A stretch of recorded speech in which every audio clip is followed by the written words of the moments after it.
은혜 받을 하나님의 말씀은 여호수아 2장 15절에서 끝절까지의 말씀입니다. 여호수아 2장 15절에서 끝절까지의 말씀. 찾으셨으면 교독합니다. 제가 먼저 했습니다. 라합이 그들을 창에서 줄로 달아 내려오니 그 집이 성벽 위에 있으므로 그가 성벽 위에 거하였음이라. 사람이 그들에게 이르되 두렵건대 나라는 사람들이 너희를 만날 짝하니 너희는 산으로 가서 거기 사흘을 숨었다가 따르는 자들이 돌아가는 후에 너희 길을 갈지니라. 두 사람이 그에게 이르되 내가 우리로 서약해 하니 맹세에 대하여 우리가 허물이 없게 하리니 우리가 이 땅에 들어올 때에 불을 갈아내려는 창에 이 붉은 불을 메고 내 부모와 형제와 내 아버지 가족을 다 내 집에 모으라. 누구든지 내 집 문을 나서 거리로 가면 그 피가 그의 머리로 돌아갈 것이요 우리는 허물이 없으리라. 그러나 누구든지 너와 함께 집에 있는 자에게 누가 손을 대면 그 피는 우리의 머리로 돌아오려니와. 내가 우리의 일을 웃으라면 내가 우리로서 향한 맹세에 대하여 우리에게 허물이 있으리라. 라합이 가로되 너의 말대로 할 것이라 하고 그들을 보내어 가게 하고 붉은 줄을 창문에 매니라. 그들이 가서 산에 이르러 다른 사람으로 다른 사람을 정의하며 다른 자가 그들을 위해서 부름 찾다가 만나지 못하리라. 그 두 사람이 돌이켜 산에서 내려와 강을 건너 눈의 아들 여호수아에게 나와서 그 당한 모든 일을 고하고 또 여호와서 이르되 지시로 여호와께서 그 온 땅을 우리 손에 붙이셨으므로 그 땅 모든 종이 우리 앞에서 단단히 높더이다. 아멘. 이 말씀으로 라합과 정탐꾼 이런 제목으로 말씀을 나누겠습니다. 이 정탐꾼은 여호수아가 두 사람을 택해가지고 여리고성 안의 형편이 어떠한지를 정탐을 보냈던 사람입니다. 라합은 여리고성 안의 백성으로서 그의 직업은 기생이었고 기생으로서의 삶의 유지에 갔던 그런 천한 여자였습니다. 그리고 그의 집은 성벽 위에 있었습니다. 그런데 이런 기생이 결국 이스라엘 정탐꾼을 영접했고 또 그들에게 또 약조를 받아내고 그런 모습을 우리는 이 장에서 쭉 살펴봤습니다. 그래서 오늘 본문의 말씀 보면 이 라합과 정탐꾼이 그 서로 주고받는 얘기들을 우리가 한번 생각해 보면서 우리도 신앙생활하면서 이러한 모습을 가져야 되겠다라는 그런 교훈을 주고 있습니다. 그 첫째가 라합이 정탐꾼들한테 당부하는 그런 모습을 우리는 봅니다. 15절에서 16절의 말씀인데 16절의 말씀이 와서 라합이 이런 말을 하죠. 라합이 그들에게 이르되 두렵건대 따르는 사람들이 너희를 만날까 하노니 너희는 산으로 가서 거기에 사흘을 숨었다가 따르는 자들이 돌아간 후에 너희 길을 갈지니라. 즉 라합은 그들을 창문에 성벽 위에 집이 있으므로 창문에 밧줄을 메고 그들을 성벽 아래로 달아내립니다. 원인은 성벽 문이 닫혔기 때문에 다른 데로는 갈 길이가 없었어요. 그래서 그들에게 부탁하기를 너희를 쫓는 자들이 이제 지금 성벽 밖에 나가 있으므로 너희는 산에로 가서 거기서 3일간 숨어 있다가 그 후에 너희 갈 길을 갈지라. 굉장히 지혜로운 얘기입니다. 성벽에서 밤중에 내려와 가지고 그리고 산으로 올라가서 거기서 3일 동안 죽은 듯이 가만히 있게 되면 이들 찾던 자들이 방향 없이 나갔거든요. 그래서 이기저기 찾다가 3일 동안 찾다가 없으면 없는가 보다 하고 돌아가게 되기 때문에 굉장히 지혜로운 라합의 모습을 봅니다. 그래서 이런 그 관심적인 그런 부탁 또는 당부 이런 것들이 우리 성도들이 신앙생활에도 유익하지 아니하냐.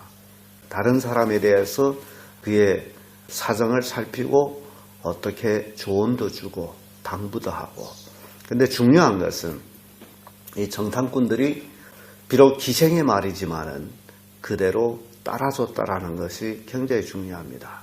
그래서 우리가 말을 들을 때에 그 말이 정말 조언 같고 또 도움이 되는 것 같다면 들을 때에 들는 걸로 흘러보내지 말고 그 말을 명심해 듣고 지키면 도움이 된다라는 사실이에요. 호시아 2장의 말씀 보면요. 여호와께서 이틀 후에 우리를 살리시며 제3일에 우리를 일으키시리니 우리가 그 앞에 서리라. 이런 말씀입니다. 성경은 3일이라는 얘기 굉장히 많이 나옵니다. 특히 신약성에 와서는 예수께서는 더욱 그 3일에 대한 얘기 도드라지게 말씀을 하는데 이 3일 죽음을 상징하기도 하죠. 무덤에 묻혀 있기도 하고 그래서 이 3일 라합도 정탐꾼들한테 3일을 숨어 있어라. 3일 동안 죽은 듯이 가만히 있어라. 그런 얘기예요. 그러면 결국 하나님께서 다시 도움을 줄 것이다. 두 번째로 라합과 정탐꾼에는 약조를 하는 모습을 봅니다.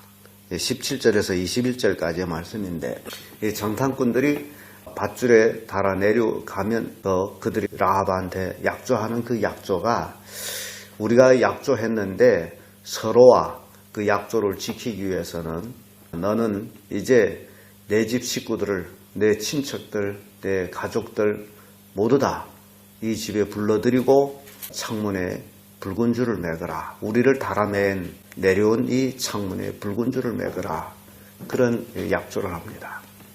그리고 이제 우리가 들어올 때에 누구든지 이 집 바깥에 나가면 그가 죽음을 당할 텐데 그러면 그 사람 피에 대해서는 우리는 무죄하다. 그러나 너희가 이 집 안에 있는데 우리 중 누가 들어와서 너희를 해왔다면 그 피는 우리에게 있다. 이 얘기는 피의 약속이라는 얘기입니다. 피의 약속. 그래서 라합은 그렇게 하겠노라 라고 합니다.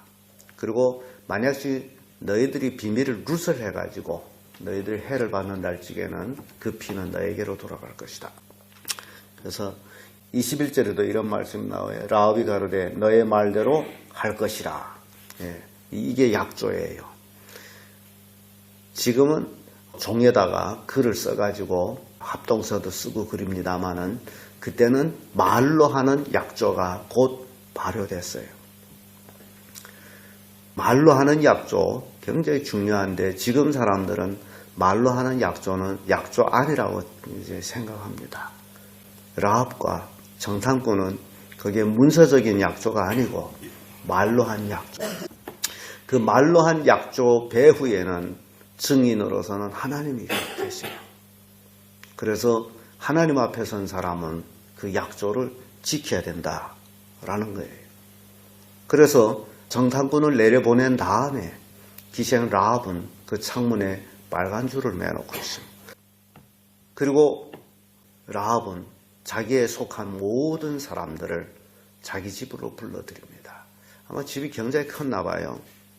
여호수아 6장 23절에 보면 정탐한 소년들이 들어가서 라합과 그 부모와 그 형제와 그에게 속한 모든 것을 이끌어내고 또 그 친척도 다 이끌어내어 그들을 이스라엘 진 밖에 두고 무리가 불로 성읍과 그 가운데 있는 모든 것을 사르고 이런 말씀이 있어요. 그래서 여리고성이 무너지고 나서 정탐꾼으로 왔던 그 소년들이 라합의 집에 들어가 가지고 결국 집안에 있는 모든 라합에게 속한 사람들을 진 밖으로 끌어냅니다. 근데 그 앞부분 보면요.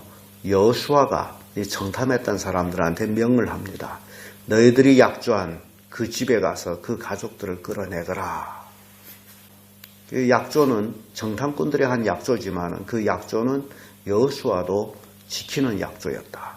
원인은 하나님 앞에서 한 약조이기 때문에. 정탐꾼이 약조하고 장군께서 여호수아께서 지키지 않은 그놈들도 끌어내다 죽여라 하면 그 피는 이스라엘 무리에게로 돌아간다 그 얘기예요. 그래서 그 약조 배후에는 하나님이 계시기 때문에 그 약조를 지켰던 모습을 봅니다. 그리고 기생 라합이 창문에 빨간 줄을 매달죠. 정탐꾼이 빨간 줄을 매달라. 그때는 뭔 의미로 빨간 줄로 매달라 했는지 정확한 의미는 없습니다만, 그러나 지금 이 시대에 신약에 와서는 그것이 너무나 두드러지는 의미를 가지고 있습니다. 십자가 보혈로 구원을 받는다라는 것을 가르쳐 주는 겁니다. 라합은 죽음을 각오하고 정탐꾼을 맞이했고 그들을 또 보냅니다. 그 얘기는 죽음의 약속, 피의 약속이라는 거예요. 그래서 빨간 줄을 맵니다. 재밌는 것은요, 중국이 어떻게 흘러온 것인지는 모르지만은 중국 사람들도 이 빨간 줄을 맵니다.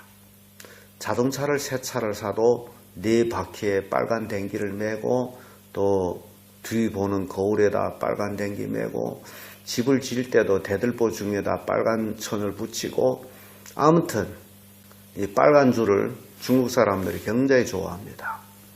그래서 기생 라합이 창문에 달았던 빨간 줄은 오늘날 중국 사람들에게는 부적이 되어버렸습니다. 빨간 줄을 맸다는 것은 중국말로 쉽게 하면 방시거든요. 애군을 막는 것. 기생 라합이 창문에 빨간 댕기를 매가지고 애군을 막았어요. 왜냐하면 여리고성이 무너질 때에 가족을 다 구원했다 그 얘기죠.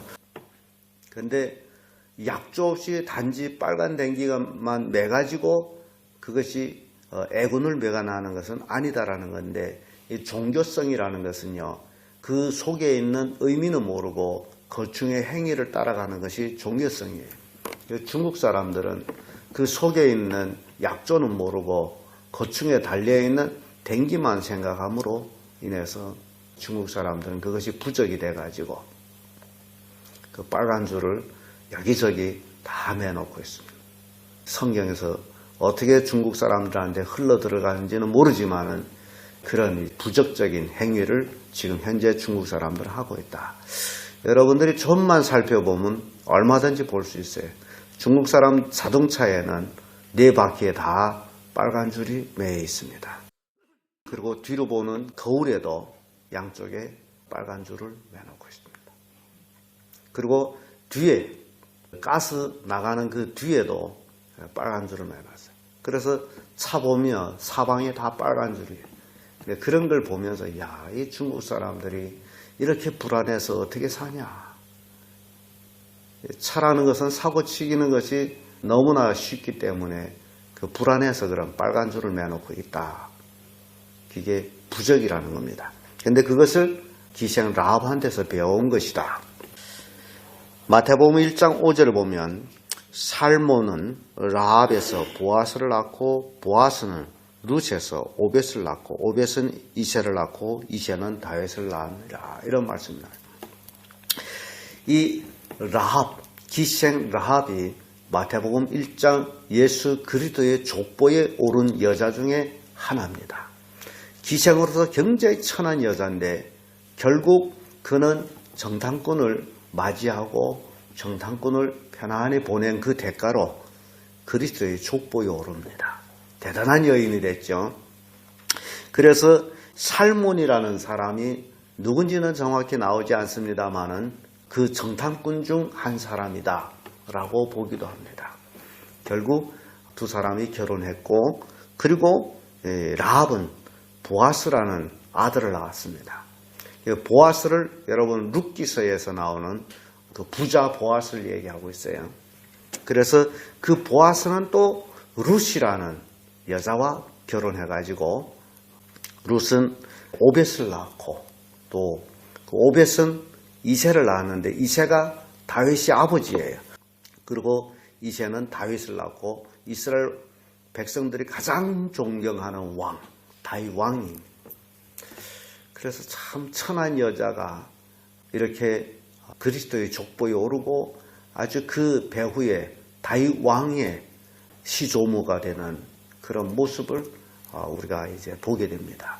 그래서 신앙이라는 것은요, 이런 축복이 따른다. 약조.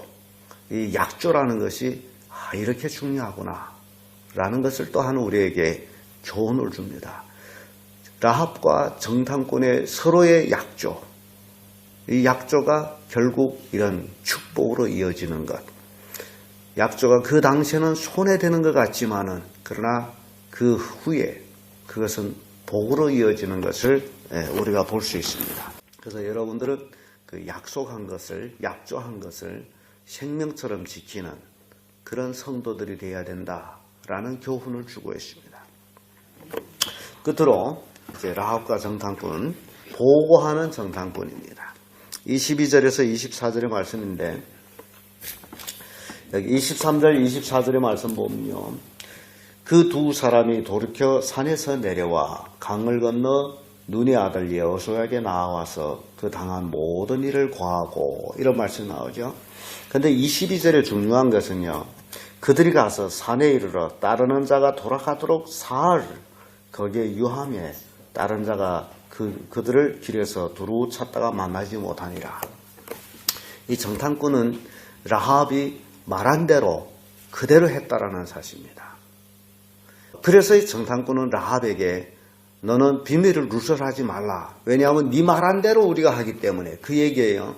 만약에 라합이 여리고성 군대들한테 그들이 저 산에 3일간 숨어 있을 거예요. 가서 잡으세요.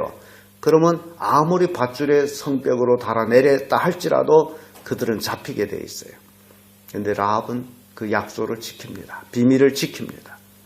또 정탐꾼은 그 말대로 그들은 산에 올라가서 3일 동안 죽은 듯이 숨어 있었어요. 그리고 3일 후에 안전하게 강을 건너서 결국 여호수아에게로 돌아와 가지고 당한 모든 일이라는 것은 여리고성에서 기생을 만났던 일, 기생이 들려준 이야기, 이 모든 얘기를 다 여호수아에게 보고를 합니다. 24절에 와서 또 여호수아에게 이르되 진실로 여호와께서 그 온 땅을 우리 손에 붙이셨으므로 그 땅의 모든 거민이 우리 앞에서 간담이 녹더이다. 이 말도 기생 라합한테서 들은 말 그대로 전달합니다. 여호수아 2장 9절을 보면 그런 말씀이 나오죠. 말하되 여호와께서 이 땅을 너에게 주신 줄을 내가 아노라. 우리가 너희를 심히 두려워하고 이 땅 백성이 다 너희 앞에서 간단히 녹았나니. 이게 라합이 정탐꾼들한테 한 말입니다. 그래서 이 정보라는 것은요, 사람들한테서 말을 들으면서 정보를 얻을 수가 있다라는 사실이에요. 쓸데없는 말 하는 것이 아니고 그 외에 모든 말들은 귀담아 듣게 되면 그것이 정보가 된다라는 사실이에요.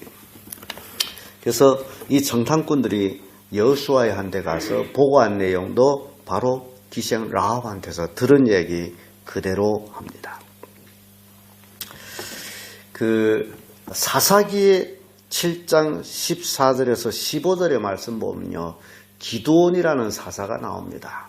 근데 이 기드온 사사하고 미디안 사람들과의 싸움에서 기드온이 한번 가만히 사복하고서 거리에 나갔는데 그 어떤 두 사람이 꿈 얘기를 하는 내용이 나옵니다. 그게 사사기 7장 14절 15절의 말씀인데, 기드온이 그곳에 이른즉 어떤 사람이 그 동부에게 꿈을 말하되 이르기를 내가 한 꿈을 꾸었는데 꿈에 보리떡 한 덩어리가 미디안 집으로 굴러 들어와서 한 장막에 이르러 그것을 쳐서 무너뜨려 엎드렸더니 곧 쓰러지더라. 이게 기드온이 가서 이게 적군이 친구끼리 꿈 얘기를 하고 있어요. 그런데 그 꿈 얘기인즉 어떤 떡덩어리가 미디안 진영으로 굴러들어오고 장막에 들어가 부딪혔더니 그 장막이 와락 무너졌다. 그런 꿈 얘기를 해요. 그런데 그 꿈을 들은 친구가 그 꿈을 해몽하기를 이렇게 해몽합니다. 하나님이 미디안과 그 모든 군대를 그 손에, 기드온 손에 그러는 얘기예요. 그래서 그 동무가 말하되 하나님이 이스라엘 사람 요아스의 아들 기돈의 칼에 미디안 모든 사람 모든 군사를 그에게 붙였다. 그렇게 말을 합니다. 그러니까 이건 적군이 얘기해요. 기도원이 그걸 들을 때 이미 하나님의 응답을 받은 거예요.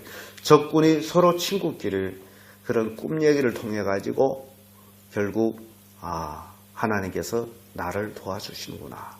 미디안 이미 망했구나. 군사 진영 안에서 그렇게 쉬쉬쉬쉬 우리는 지겠구나. 이런 그 정보가 흘러드는 모습을 봅니다. 그래서 이 그 보고라는 것이 굉장히 중요한 보고다. 정탐꾼이 여호수아한테 한 얘기, 결국 여리고성을 싸우지 않고도 이길 수 있는 그 말미를 이미 주어졌다는 얘기입니다. 다른 말로 하면 이스라엘 백성은 여리고성하고 싸우지 않았어요. 여리고성을 이제 나중에 나오는 얘기입니다만은 매일 한 바퀴씩 한 주간 동안 돌기만 합니다. 그런데 그 여리고성이 무너져요. 그 원인은 이미 정탐꾼이 들어온 소리, 우리가 너희들이 소식을 들을 때 간담이 다 녹아내렸다. 그렇다면 여리고성은 싸울 여력이 없다라는 얘기예요. 이미 이스라엘 백성 앞에서 여리고성은 패했어요. 그게 정탐꾼이 정탐해온 정보였습니다. 이런 정보를 여호수아에게 보고를 했고, 여호수아는 그 정보에 의해서 하나님의 지시에 따라서 여리고성을 돌기 시작했고, 고함치는 그 소리에 이미 간담이 녹은 사람들, 이스라엘 백성이 고함치는 그 소리에 성벽까지도 무너져 내리는, 왜냐하면 성벽이 간담이 녹은 사람을 보호할 의무가 없다는 얘기예요. 성벽까지도 녹아내리는 그런 모습을 우리는 이 여호수아를 통해서 봅니다. 그래서 우리는 이 하나님의 주시는 이 말씀 속에서 우리의 마음가짐이 어떤 애에 달려가지고 결국 결과가 나타나는구나 라는 것을 우리가 살펴보게 됩니다. 그래서 오늘 라합과 정탐꾼, 이들이 주고받은 말 속에 약조라는 것이 그렇게 중요하구나 라는 것을 또 우리에게 교훈을 주고 있습니다. 기도하겠습니다.